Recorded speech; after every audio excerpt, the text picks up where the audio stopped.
Go back to the authentic sources, right? Is the amount of zulm on the Ahlul Bayt, is it less? Do we have less accounts of how the Ahlul Bayt were oppressed? That we need to resort to unreliable sources, that we need to make up stories? Religion as it was revealed to the Prophet, Yeah, reducing bit by bit, so much so yeah, that even the people of Sham did not even know that yeah. Imam Ali prayed namaz. We love the Ahlul Bayt, we have to love them. The reason we love them is because God has told us, right? When we love the Ahlul Bayt for the sake of God, this love that we have in our hearts is a means that takes us to God.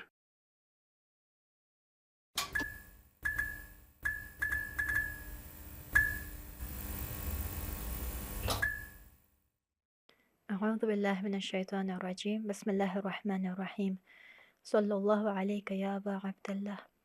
This Muharram we bring to you a series of podcasts on Faraj podcast which look at Muharram in a different view, with a different lens and a dimension. One of these topics that needs to be focused and discussed is the reasons for the Qiyam of Imam Husayn alayhi salam. And the reason being that over the years, people have come up with various meanings and various reasons that do not correlate with what the ahadith tell us. And from this, because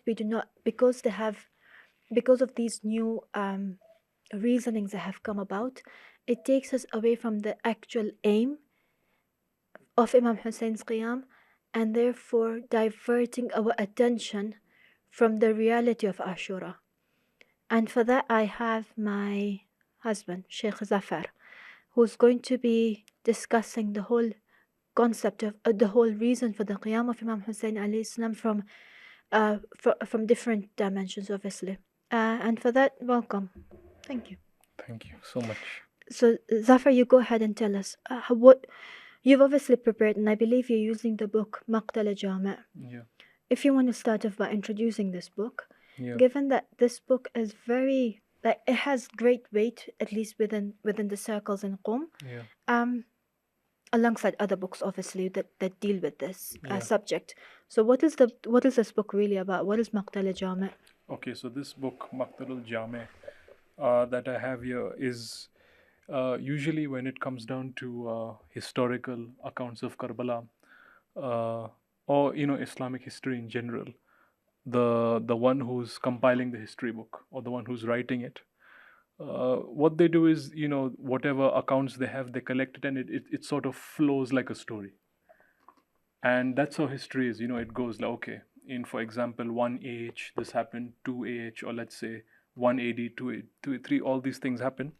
But this book is slightly different, because what happens is that when we are looking at the incident of Karbala, we have a group of sources that are, let's say, in from the perspective of time, they're a bit more older.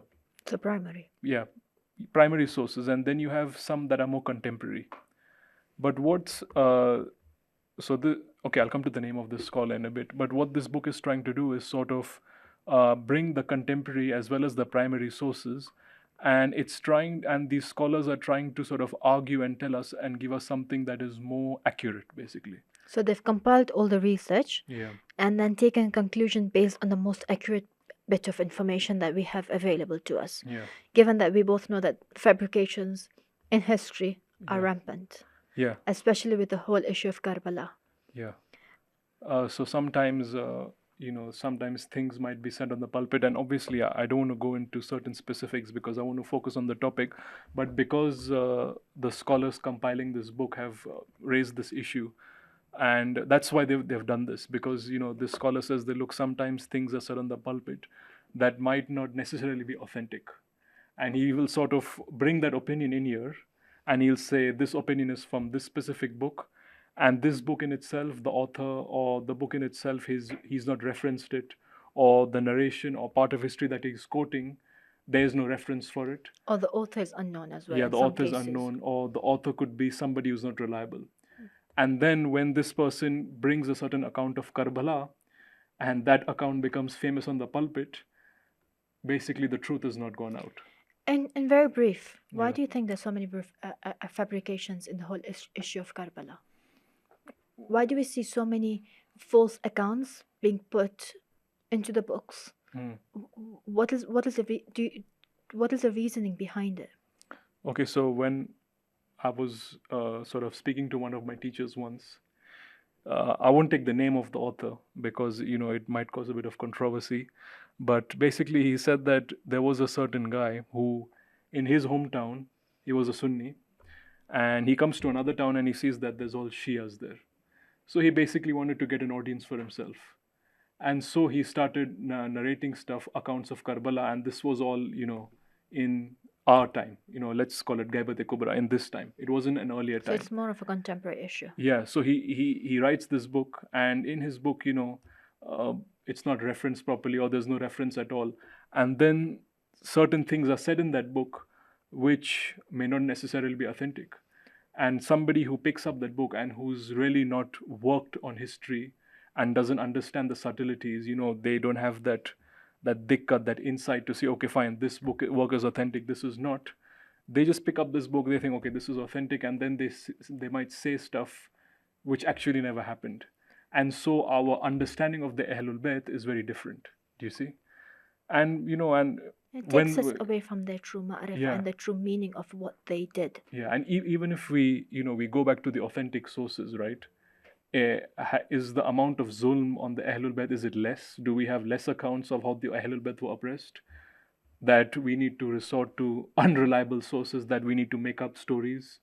Or, is it, have our standards come so low that we make people cry for the sake of crying? So that is one And of not for the sake of the Ahlul Bayt. Yeah. Now, obviously, yes, obviously we love the Ahlul Bayt. We have to love them.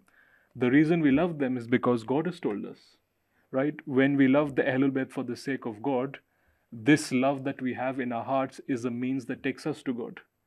So now, when you take this, right, some might say God centricity. If you're going to take this out and you're going to say, without the love of the Ahlul Bayt, I want to go to God, then you are opposing that verse of the Quran, right?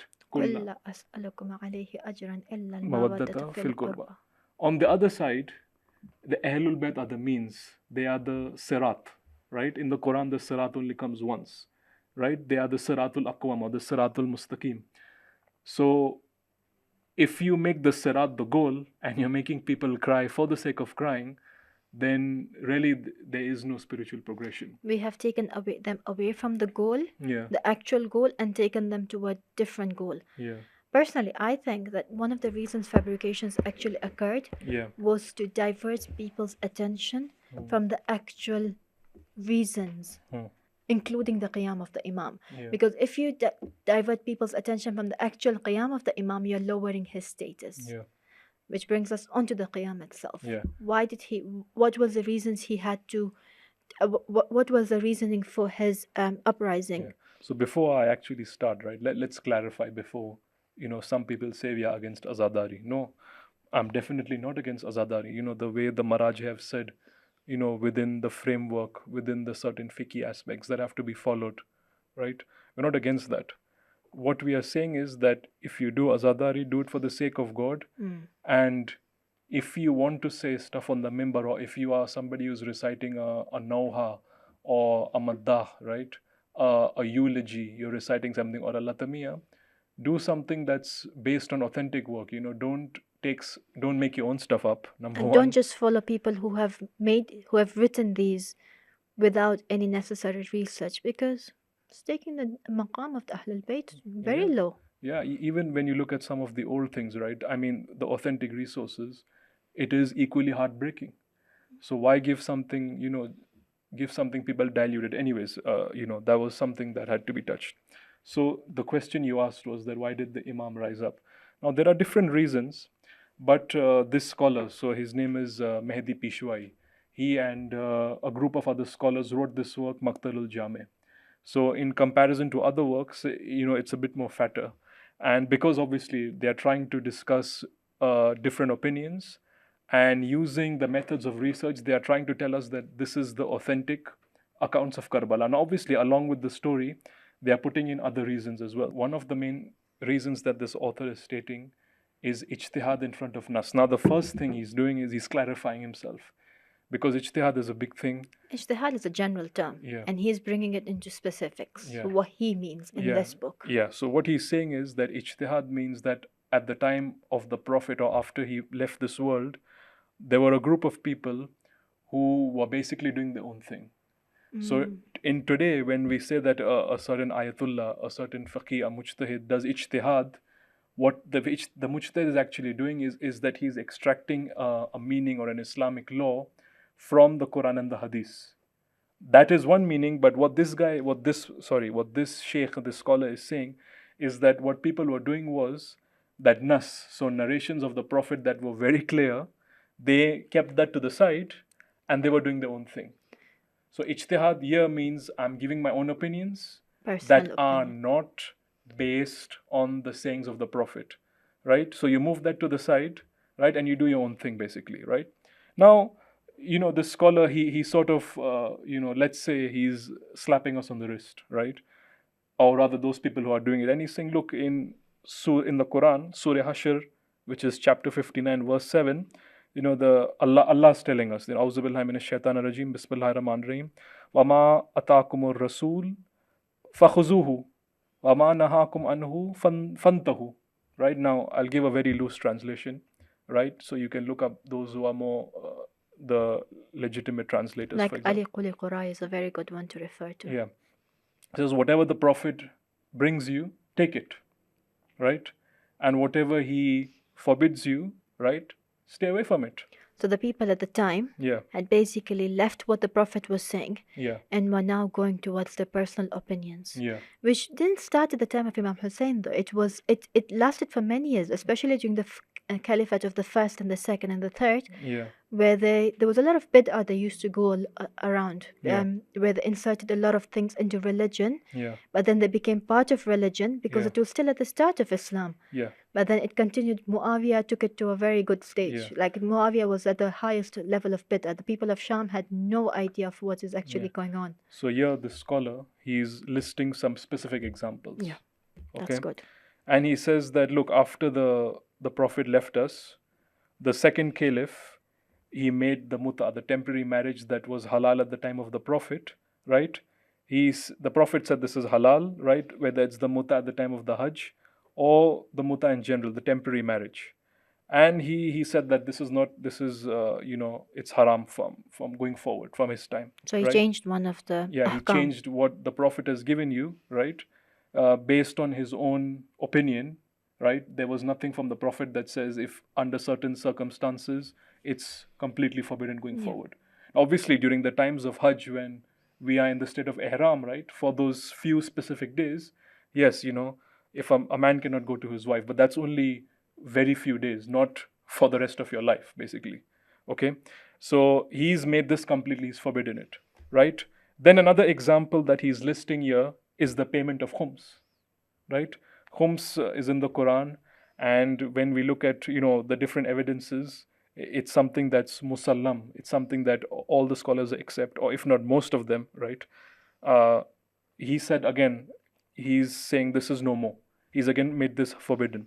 Another example is, for example, the thing of hayya ala khair al-amal in the azan, which was removed. Yeah, this also he removed going forward, right? So now we are seeing that in front of clear instructions from the Prophet, what is fine or what is forbidden is removed, and in front of that, the opposite is happening. So basically, what is part of the religion is removed, and what is not part is come in. So basically, you have a bid'ah in religion. So in brief, Islam was being distorted. Yes. So okay. And this needed someone to come and bring a change, so that people come back to realize what true Islam was. Yeah. So now this is what he's saying, that in front of ijtihad, in front of nas, somebody is doing things on their own whims and desires. That's distorting religion. So the halal is becoming haram and the haram is becoming halal. Okay, so that is one reason. So we have more.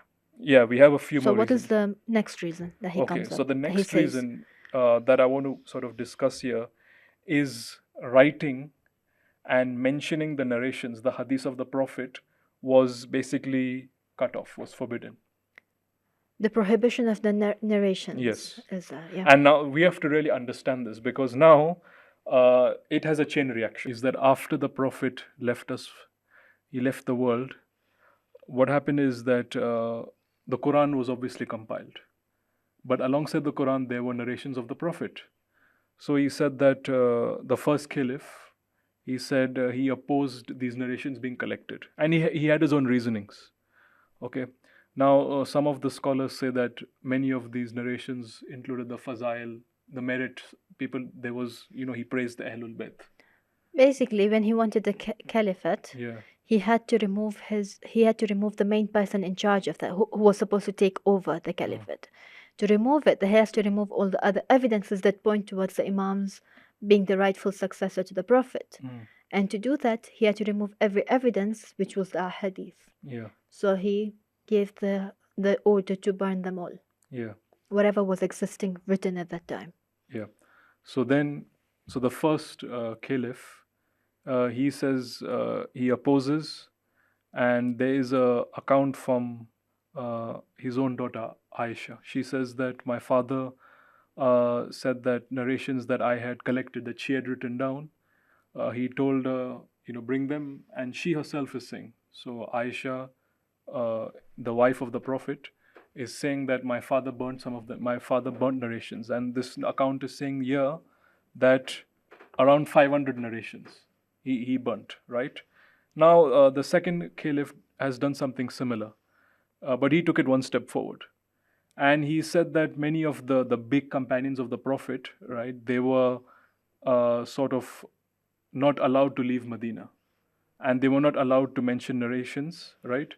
Uh, Only there were very few selected people. Like Abu Huraira. Hala Abu Huraira, he's at a different part of time, but the second caliph, basically he said no. He said no, nobody's going to mention no narrations, and even companions were not free to just leave Medina. So basically, first they burnt the narrations. Yeah. Then after that, they had an order that no one's allowed to narrate anything they heard from the Prophet. Yeah. Now we're talking about a group of people who directly met the Prophet, heard from him. Now they're not allowed to narrate anything. Yeah. So now you have to see what's happening, right? Now, the second caliph is saying that only specific individuals, right? Not everyone. And many people heard things from the Prophet, but it's all been moved out of the picture, right? So then the third one comes, the third caliph, and he says that no one's allowed to do this, right? Except those narrations that were narrated in the time of the First and second. The first two caliphs. So you sort of, cut off that, and then whatever's only out there, right? Whatever is been narrated at those times, you only are allowed to narrate those. What was the implication of this? Okay, so number one, the fazail, right? Of the Ahlul Bayt was buried. Yeah, but now, alongside these authentic narrations, Israeliyat. Unauthentic narrations have been starting to be narrated, right? Israeliyat basically means that some of the Jews, right? Some of the things in their corpus were being narrated at that time, right? And at the same time, narrations have been started to be concocted. So the Israeliyat were basically narrations that the Jews and the Jews who became Muslims brought from their corpus and then included them within ours. Yeah. But what I'm trying to sort of go towards is what is the wider implication that forced Imam Husayn to take this as a reason to uprise? Yani, what happened? What did this prohibition of narrations do? What was the implication of it that compelled Imam Husayn to now have an uprising? Okay, so basically, Imam Husayn is the Hadi. Yes. He is the guide, right? Now he's seeing, now obviously this is increasing, right, during the time of Muawiyah. For example, Muawiyah is cursing his father, right? Cursing Imam Ali. Yeah, he's cursing Imam Ali. And the real religion is being pushed to the side, right? Second caliph said, Hasbuna Kitabullah, right? And now narrations are being concocted. So you have innovations, you have bid'ahs in religion, right? And at the same time, alongside amongst all these bid'ahs, narrations are coming up that actually don't exist. So we have a distortion of the main religion now. Yeah.